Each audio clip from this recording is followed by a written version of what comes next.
المستقيم صراط الذين أنعمت عليهم غير المغضوب عليهم ولا الضالين. Assalamualaikum warahmatullahi wabarakatuh. Alhamdulillahirabbil alamin. Wassalatu wassalamu ala asyrafil anbiya wal mursalin wa ala alihi wa sahbihi ajma'in, amma ba'du. Para hadirin jamaah pengajian Kliwonan, sebentar lagi kita akan menghadapi bulan Ramadan. Mari kita belajar menerima kedatangan bulan Ramadan dengan penuh kegembiraan, kesabaran, serta ridho kepada Allah Subhanahu wa Ta'ala, dan terima apa yang segala diperintahkan kepada kita semuanya. Karena di dalam Ramadan itu sendiri ada dua hal. Rasulullah bersabda, sumu tasihu, puasa adalah untuk kesehatan. Kesehatan di sini dibagi dua, kesehatan ruhani, kesehatan batini, dan kesehatan jasmani. Kesehatan jasmani begitu hebat dan beratnya untuk menahan lapar dan dahaga. Akan tetapi apabila kita belajar mencintai kepada Allah, apa yang diperintahkan oleh siapa yang dicintainya, paling sedikitnya akan menerima dengan kebahagiaan.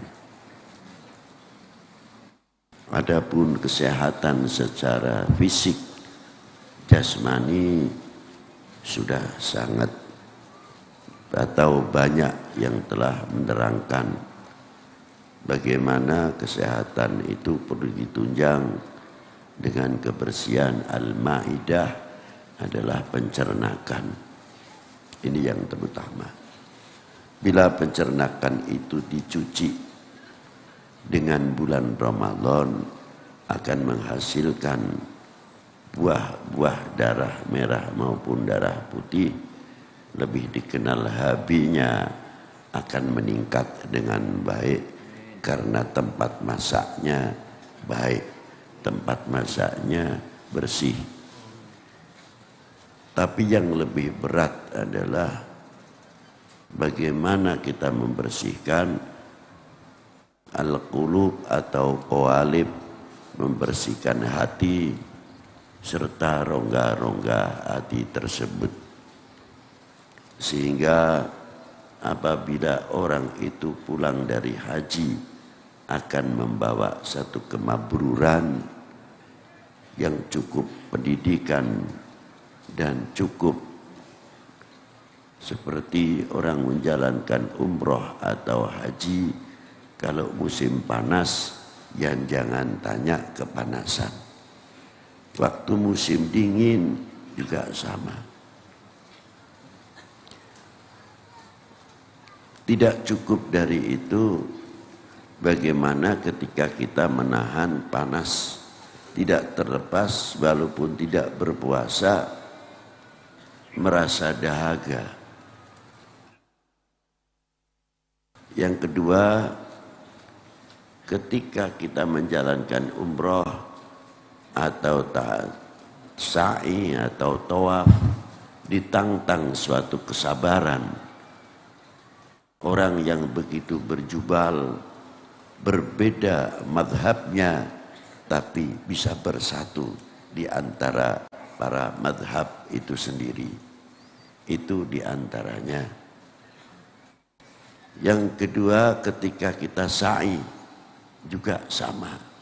Bagaimana kita harus berjalan dari Safa wal Marwah, ditantang kesabaran, dan bisa menghindarkan peranan-peranan nafsu yang akan mengajak satu emosi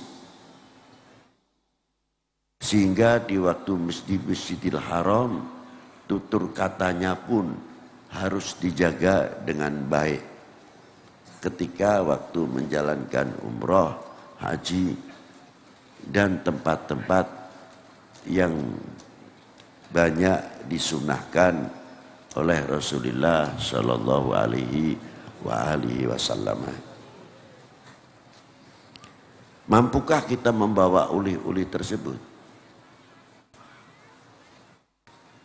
Kalau bulan haji atau umroh, orang sedang memakai pakaian ihram, rambut jatuh saja satu, kena denda. Apalagi sisiran sengaja, satu rambut pun jatuh, kena denda. Kita berpikir bagaimana kalau mencabut rambutnya orang lain, sedangkan rambutnya sendiri saja kena peraturan, kena wasit, kena denda. Itu satu contoh. Mestinya pulang haji itu bisa membawa. Bukan, maaf saja, bukan saya menyindir, sudah umroh berapa kali, bangga, ada yang 3 kali, ada yang setiap tahun 3 kali. Hasilnya daripada itu yang penting.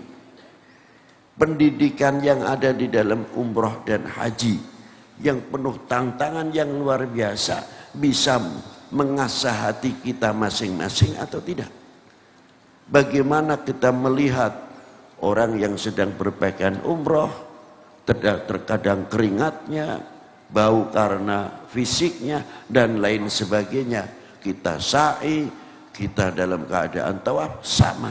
Mampu tidak kita menjaga bau-bau yang tidak enak di antara sesama teman haji ketika kita menjalankan tawaf ataupun sa'i?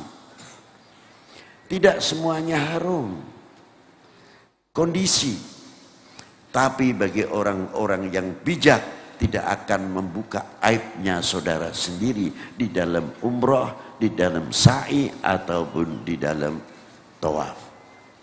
Oleh-oleh itu bisa dibawa ke dalam negerinya sendiri atau tidak. Begitu juga dalam puasa bulan Ramadan. Satu sama yang wajib. Perihalnya di dalam bulan puasa hampir sama. Menahan nafsunya, kesabarannya, dan lain sebagainya tidak berbeda. Tidak terlepas seperti kita menjalankan haji. Nah, oleh bulan Ramadan ini apa? Apakah kalau kita sudah mendengar takbiran Allahu Akbar, kita gembira seolah lepas, tugas kita selesai? Itulah sejauh mana kita ditantang merasa selaku hamba, sadar selaku hamba, apa kewajibannya sang hamba kepada Tuhannya. Bila mana kita bisa membawa bekal dari Ramadan untuk dijadikan bekal untuk ketemu Ramadan yang akan datang, fa insyaallah sama-sama kita panjang umur, fi sehatin wal afiyah. Pembekalan selalu diberi oleh Allah Ta'ala min Ramadan ila Ramadan, min Ramadan ila Ramadan. Semoga dengan Ramadan kita mendapat didikan akhlak yang luar biasa. Yang terakhir, semoga yang di jamaah pengajian ini mau sama-sama berjabat tangan untuk saling memaafkan, karena kita akan menjalankan puasa bulan Ramadan, supaya kita dalam ibadah sama-sama bersih. Orang bilang 0000 itu. Nah, dari itu saya selaku pembimbing atau sedikit yang mengisi di dalam Kliwonan, pribadi saya terutama minta maaf sebesar-besarnya kepada para jamaah semuanya. Kesalahan yang disengaja atau yang tidak disengaja, jangan dikira orang yang alim itu pasti bersih. Siapa bilang? Justru kalau orang yang pintar itu bisa jadi oknum, membuat atas nama agama untuk ngapusi wong gampang. Sebabnya apa? Umatnya sudah percaya. Jadi kalau sudah percaya mau dibelok-belokkan itu tidak sadar. Ya. Maka dosanya kalau nggak kebetulan lebih besar. Karena apa? Yang akan dituntut dulu di akhirat bukan kamu kalian atau panjenengan ini. Yu'allim, siapa mu'allimnya dahulu yang akan dituntut di hadapan Allah Subhanahu wa taala. Maka dari itu sekali lagi saya mohon maaf yang sebesar-besarnya. Demikian wa'alafu minkum. Wassalamualaikum warahmatullahi wabarakatuh.